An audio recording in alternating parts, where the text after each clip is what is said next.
Hi, I'm Roseanne. I'm a Master Gardener with the North Country Master Gardeners Volunteers.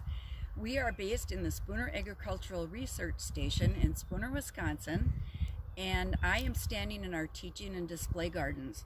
What I'm here to talk to you about today is April 23rd. I'm going to talk to you about hummingbirds. The hummingbird that comes up to our area of the country is the ruby-throated hummingbird. I'll tell you a little bit about the bird.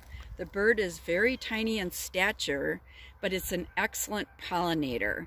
It weighs only about, if you put a nickel in your hand, that's about what a hummingbird would weigh. It has a very unique wing pattern where instead of going up and down vertically, it actually goes in a figure 8 type pattern, which allows it to be the only bird that is able to fly backwards and to hover. And if you look at our hummingbird feeder, you're going to see that there really aren't any perches here because hummingbirds have very weak feet. So they will just insert their beak there to grab our nectar that I'll be talking about shortly. When the hummingbirds arrive, the female will lay 2 white eggs and she will incubate them for 11 to 14 days. The baby hummingbirds will then stay in the nest for about 2 to 4 weeks.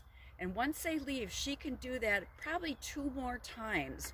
So she'll, at maximum, give birth to about 6 hummingbirds. The male, meanwhile, is guarding the nest, and he's also guarding the pollinator area, which normally is this stacked bed here, which is usually bursting with flowers. And we usually put a few strawberries in there too. But just various brightly colored flowers you can plant to attract the hummingbirds to your area. Now I want to talk a little bit about the flight of the hummingbird. The hummingbird is coming all the way from down in Mexico where it overwintered, and it's flying all the way up here to Wisconsin. There have been sightings already in Milwaukee, Wisconsin, and since the hummingbird, as we know, can fly from 20 to 23 miles a day, they should be up here in the next week or 2. So we need to start getting our feeders ready. In order to get the feeders ready, you can go to the store and you can buy nectar already pre-made, or you can make your own. It simply takes 1 cup of sugar to 4 cups of water.